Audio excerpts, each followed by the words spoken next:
Hello my dear friends, welcome to the Indian advance studies. आज मैं आपको इस वीडियो में बताने वाली हूँ पंजाब पटवारी के बारे में पूरा डिटेल्स में कि इसके प्रोसेस कैसे और किस तरह से होते हैं। उससे पहले मैं आपको बताना चाहूँगी कि IAS पेपर एक एक्सक्लूसिव और ऑफिशियल वेबसाइट है जहाँ पर आपको इससे रिलेटेड सभी इंफॉर्मेशन, अपडेट्स, नोटिफिकेशंस आपको सबसे पहले मिलेंगी। तो फिर पहले मैं यहाँ पर सर्च करूँगी। सर्च करते ही मैं यहाँ पे न्यू टैब में ओपन हो गई हूँ जहाँ आप लिखा है IASpaper.net करियर। फिर मैं यहाँ पे क्लिक करूँगी। क्लिक करते ही मैं यहाँ पे न्यू टैब में ओपन हो गई हूँ जहाँ आप लिखा है Punjab Patwari recruitment 2022 notification, vacancy, application dates, eligibility and salary. आज मैं आपको इस वीडियो में इन सब के बारे में बताने वाली हूँ स्टेप बाय स्टेप कि इसके प्रोसेस कैसे और कैसे और किस तरह से होते हैं। यहाँ पे इसका कुछ इंट्रोडक्शन दिया गया है, आप यहाँ पे देख सकते हैं। फिर आते हैं टेबल ऑफ कंटेंट में। जैसे कि अगर आपको किसी भी टॉपिक के बारे में जानना हो, जैसे कि what is Punjab Patwari exam, या फिर इसके highlights, dates, notification, vacancy, eligibility, application form, application fees, admit card, centre, pattern, syllabus, preparation tips, answer key, result, cut off, selection process, salary and benefits and promotion. इन सब में से अगर आपको किसी भी टॉपिक से रिलेटेड आपको डाउट हो तो फिर आप इस वेबसाइट इस टैब पे क्लिक कीजिएगा और आप न्यू पेज में ओपन हो जाएंगे। जैसे कि यहाँ पे दिया गया है what is Punjab Patwari 2022 exam. Punjab Patwari क्या है, किसने स्टार्ट किया, कब स्टार्ट हुआ, इसमें कितनी वैकेंसीज है, कितनी पोस्ट है, इसका फुल फॉर्म क्या है, और उन सब के बारे में यहाँ पे दिया गया है। फिर अब आते हैं हाईलाइट्स पे। जैसे एग्ज़ाम का नेम है पंजाब पटवारी। नेम ऑफ द ऑर्गेनाइजेशन, कौन इसको ऑर्गेनाइज करता है, Punjab subordinate service selection board, ये इसको ऑर्गेनाइज करते हैं इस एग्ज़ाम को। ये सिर्फ ये नेशनल लेवल का एग्ज़ाम है और ये सिर्फ साल में एक बार इसका एग्ज़ाम होता है। एप्लीकेशन फ़ीस, यहाँ पे अलग अलग कैटेगरी के लिए अलग अलग फ़ीस भी होती है और ये एप्लीकेशन फॉर्म ऑनलाइन मोड से होता है। एग्ज़ाम भी आपको ऑनलाइन मोड से आपको एग्ज़ाम भी कंडक्ट किया जाता है। Language Punjabi and English language का होता है और आपको एग्ज़ाम का टाइम रहता है 120 मिनट्स, मतलब आपको 120 मिनट्स मिलेंगे एग्ज़ाम को पूरा कंप्लीट करने के लिए। और यहाँ पे इसका ऑफिशियल वेबसाइट पे दिया गया है। फिर अब हम आते हैं एग्ज़ाम डेट्स पे। एग्ज़ाम डेट होता है जैसे कि किसी भी चीज़ का डेट आता है, जैसे कि नोटिफिकेशन का, या फिर application form start date, application form last date, admit card, exam date, या फिर रिजल्ट। इन सब में से किसी भी चीज़ का डेट आता है तो फिर आपको इस वेबसाइट के थ्रू सबसे पहले पता चल जाएगा। अभी तो किसी चीज़ का डेट नहीं आया है, जब भी आएगा तो फिर आपको इस वेबसाइट के थ्रू सबसे पहले पता चल जाएगा। फिर अब आता है एग्ज़ाम नोटिफिकेशन। यहाँ पे नोटिफिकेशन दिया गया है, मतलब आपको किस तरह से आपको नोटिफिकेशन PDF डाउनलोड करना रहता है और कौन से वेबसाइट के थ्रू डाउनलोड करना रहता है, क्या क्या इसमें इन्फॉर्मेशन इंपॉर्टेंट रहती है, उन सब के बारे में दिया रहता है नोटिफिकेशन PDF में। फिर यहाँ पे वैकेंसीज दी गई हैं, अलग अलग पोस्ट के लोगों की अलग अलग कैटेगरी के लोगों की अलग अलग वैकेंसीज दी गई हैं और ये वैकेंसीज एवरी ईयर चेंज होती रहती हैं। फिर यहाँ पे एलिजिबिलिटी दिया गया है। एलिजिबिलिटी होता है कि आप इसको अप्लाई करने के लिए एलिजिबल हैं या नहीं। एलिजिबिलिटी 3 टाइप्स के होते हैं, nationality, education qualification and age limit. Nationality होता है कि अगर आप इंडिया के हैं तो ही आप इसको अप्लाई कर सकते हैं, और एज लिमिट होता है कि अगर आपकी एज 18 to 37 के अंडर में है, अगर आप 18 से ज़्यादा हैं अगर आप 18 से कम हैं या फिर 37 से ज़्यादा हैं तो भी आप इसको अप्लाई करने के लिए एलिजिबल नहीं हैं। और एजुकेशन क्वालिफिकेशन, अगर आपका 10th पास है, 12th पास है और आपका डिग्री भी कंप्लीट है तो फिर आप इसको अप्लाई करने के लिए एलिजिबल हैं। फिर यहाँ पे एप्लीकेशन फॉर्म दिया गया है। एप्लीकेशन फॉर्म आपको ऑफिशियल वेबसाइट के थ्रू फिल करना रहता है। सबसे पहले आपको ऑफिशियल वेबसाइट पे आना रहता है। ऑफिशियल वेबसाइट पे आती है, आपको लेटेस्ट अपडेट पे क्लिक करना रहता है। क्लिक करते ही आप न्यू पेज में ओपन हो जाएंगे जहाँ पे आपको अपना करियर के टैब पे क्लिक करना रहता है। क्लिक करते ही आप न्यू पेज में ओपन हो जाएंगे जहाँ पे आपको अपना रजिस्ट्रेशन नंबर, अपना पासवर्ड एंड कैप्चा फिल करना रहता है। ये कुछ इन्फॉर्मेशन फिल करने के बाद आपको अप्लाई ऑनलाइन पे क्लिक करना है। क्लिक करते ही आप न्यू पेज में ओपन हो जाएंगे जहाँ पे आपको अपना सारा इन्फॉर्मेशन फिल करना रहेगा, जैसे कि आपका नेम, आपका मोबाइल नंबर, ईमेल आईडी और एड्रेस, और father's name, mother's name, date of birth, registration number, आपका रोल नंबर, ये सारी इन्फॉर्मेशन आपको फिल करनी रहती है। उसके बाद वहाँ पे डॉक्यूमेंट्स का भी ऑप्शन रहता है, जैसे कि आप मतलब बहुत सारे डॉक्यूमेंट्स भी चाहिए रहता है, जैसे कि Aadhaar card, PAN card, driving licence, 10th 12th and degree का मार्कशीट चाहिए रहता है। और फोटोग्राफ एंड सिग्नेचर भी चाहिए रहता है। फिर एप्लीकेशन फ़ीस का भी वहाँ पे ऑप्शन रहेगा। आप अपना एप्लीकेशन फ़ीस किसी भी तरह दे सकते हैं, जैसे कि net banking, credit card, debit card, किसी भी तरह आप अपना एप्लीकेशन फ़ीस दे सकते हैं। और अलग अलग कैटेगरी के लिए अलग अलग फ़ीस होती हैं, जैसे कि जनरल कैटेगरी से अगर आप बिलोंग करते हैं तो फिर आपका फ़ीस रहेगा 1000, और SC BC एंड EWS से कैटेगरी से बिलोंग करते हैं तो फिर आपका फ़ीस रहेगा 250। एक्स सर्विसमैन का है 200 एंड फिज़िकली हैंडीकैप्ड के लिए है 500। सो आप जिस भी कैटेगरी से बिलोंग करते हैं आप उतना फ़ीस उसमें दे सकते हैं। उसके बाद अगर आपने सारी इन्फॉर्मेशन फिल कर ली, सारे डॉक्यूमेंट्स भी आपने दे दिए हैं, फ़ीस भी दे दिया है,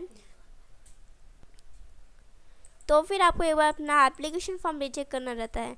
अगर आपने सारी इन्फॉर्मेशन सही फिल किया है तो फिर आप अपना अपना एप्लीकेशन फॉर्म सबमिट कर दीजिएगा। फिर यहाँ पे आता है admit card. Admit card exam पर 10-15 डेज़ पहले आती हैं। ये आप ऑफिशियल वेबसाइट के थ्रू देख सकते हैं। सबसे पहले आपको ऑफिशियल वेबसाइट पे आना रहता है पंजाब पटवारी के। उसके बाद आपको लेटेस्ट अपडेट पे क्लिक करना रहता है। क्लिक करते ही आप न्यू पेज में ओपन हो जाएंगे। उसके बाद आपको एडमिट कार्ड के ऑप्शन पे क्लिक करना रहता है। यहाँ पर लिखा है एडमिट कार्ड नोटिफिकेशन 2022, उस पर क्लिक करना रहता है। क्लिक करते ही आप न्यू पेज में ओपन हो जाएंगे, जहाँ पे आपको अपना रजिस्ट्रेशन नंबर, अपना ईमेल एड्रेस और पासवर्ड, ये कुछ इन्फॉर्मेशन आपको फिल करनी रहती है। अगर आपने सारी इन्फॉर्मेशन आपने सही दिया है तो फिर आप सबमिट के बटन पे क्लिक कीजिएगा और आपका एप्लीकेशन फॉर्म का आपके एडमिट कार्ड का जो भी इन्फॉर्मेशन रहेगा वो सबमिट हो जाएगा और आप अपना एडमिट कार्ड देख सकेंगे। फिर आप इसको डाउनलोड भी कर सकते हैं या फिर आप इसका PDF भी बना सकते हैं अपने फ्यूचर रेफरेंस के लिए, क्योंकि आपको कभी भी काम आ सकता है। फिर यहाँ पे एडमिट कार्ड के अंदर क्या क्या इन्फॉर्मेशन दिया रहता है, जैसे कि आपका नेम दिया रहेगा और नेम ऑफ द एग्ज़ाम दिया रहेगा, फिर फादर्स नेम दिया रहेगा, मदर्स नेम दिया रहेगा, सिग्नेचर रहेगा, registration number, duration of the exam, gender, name of the exam centre, name of the conducting board, फिर स्पेस द इन्विजिलेटर सिग्नेचर, मतलब बहुत सारी इन्फॉर्मेशन उसमें दी रहती है। उसके बाद अब हमारा एग्ज़ाम सेंटर। आपका एग्ज़ाम सेंटर यहाँ पे 6 प्लेस की नेम दी गई हैं। इन सब में से किसी भी प्लेस में आपका एग्ज़ाम सेंटर जा सकता है, जैसे कि जलंधर है या फिर लुधियाना है, पटियाला है, फिर अमृतसर, चंडीगढ़, पठानकोट, मतलब कहीं पे भी आपका एग्ज़ाम सेंटर जा सकता है इन 6 प्लेसेस में। फिर अब आता है एग्ज़ाम पैटर्न में। एग्ज़ाम पैटर्न होता है मतलब किस टाइप का क्वेश्चन आएंगे, कितने क्वेश्चन आएंगे, कितना आपको टाइम मिलेगा, उन सब के बारे में यहाँ पे दिया गया है। जैसे mode of the exam, online mode से आपका एग्ज़ाम होगा और type of the questions MCQ type के क्वेश्चन आएंगे। 120 क्वेश्चंस रहेंगे, 120 मार्क्स के एंड 120 आपको टाइम मिलेगा, मतलब 2 आवर्स का आपका टाइम मिलेगा पूरा एग्ज़ाम कंप्लीट करने के लिए। फिर यहाँ पे अलग अलग सब्जेक्ट्स दिए गए, मतलब आपको कि कौन से सब्जेक्ट से आपको कितना क्वेश्चंस पूछा जाएगा और आपको कितना मार्क्स मिलेगा। जैसे कि जनरल नॉलेज, अगर आप जनरल नॉलेज का एग्ज़ाम है तो इसमें 15 क्वेश्चंस रहेंगे और 15 मार्क्स के। मेंटल एबिलिटी के लिए 20 क्वेश्चंस 20 मार्क्स, अर्थमेटिक स्किल्स के लिए 15 क्वेश्चंस 15 मार्क्स एंड अकाउंट्स के लिए 10 questions 10 marks, English language 5 questions 5 marks, Punjabi language के लिए है 5 क्वेश्चन 5 मार्क्स, कंप्यूटर के लिए है 15 क्वेश्चन 15 मार्क्स, एग्रीकल्चर के लिए 10 question 10 marks and Punjab history and culture के लिए 5 क्वेश्चन 5 मार्क्स। मतलब आपका टोटल हुआ 100 क्वेश्चन एंड 100 मार्क्स और आपको टाइम मिलेगा 2 आवर्स का, मतलब 120 मिनट्स का। फिर यहाँ पे सिलेबस दिया गया है, मतलब आपके लिए कौन कौन सा सिलेबस इंपॉर्टेंट है, जैसे कि जनरल नॉलेज है, क्वान्टिटिव एबिलिटी है, इंग्लिश एंड पंजाबी लैंग्वेज का रहेगा, information technology, Punjab history and culture रहेगा। ये सारी बुक्स आपके लिए है और ये सारे टॉपिक्स नेम है जो आपके एग्ज़ाम के लिए बहुत ज़्यादा इंपॉर्टेंट रहती हैं। फिर आते हैं प्रिपरेशन टिप्स पे। प्रिपरेशन टिप्स होता है मतलब आप किस तरह उसका प्रिपेयर करना रहता है आपको हर एक सब्जेक्ट के लिए। सबसे पहले आपको अपने स्टडी के लिए टाइम टेबल बनाना रहता है। आपको अगर आपने टाइम टेबल बना लिया है तो फिर आपको वही टाइम टेबल फॉलो करना रहता है हर एक सब्जेक्ट के लिए, और अगर आपने टाइम टेबल फॉलो किया और आपने अच्छे से स्टडी की तो फिर आप अपने एग्ज़ाम में अच्छे नंबर से पास हो जाएंगे। फिर यहाँ पे आंसर की दिया गया है। आंसर की एग्ज़ाम के बाद और रिज़ल्ट के पहले आता है, ये आप ऑफिशियल वेबसाइट के थ्रू चेक कर सकते हैं। अभी किसी भी चीज़ का डेट तो आया नहीं है, जब भी आएगा तो फिर आपको इस वेबसाइट के थ्रू पता चल जाएगा। फिर यहाँ पे दिया है रिज़ल्ट एग्ज़ाम में कुछ दिन बाद आती हैं, या आप ऑफिशियल वेबसाइट के थ्रू देख सकते हैं। सबसे पहले आपको ऑफिशियल वेबसाइट पे आना रहता है। ऑफिशियल वेबसाइट पे आते ही आपको लेटेस्ट अपडेट पे क्लिक करना रहता है। क्लिक करते ही आप अपनी होम पेज में ओपन हो जाएंगे। उसके बाद आपको अपना रजिस्ट्रेशन नंबर और अपना पासवर्ड फिल करना रहता है। अगर आपने सारे दोनों इन्फॉर्मेशन फिल किया है सही, तो फिर आप अपना रिज़ल्ट देख सकेंगे।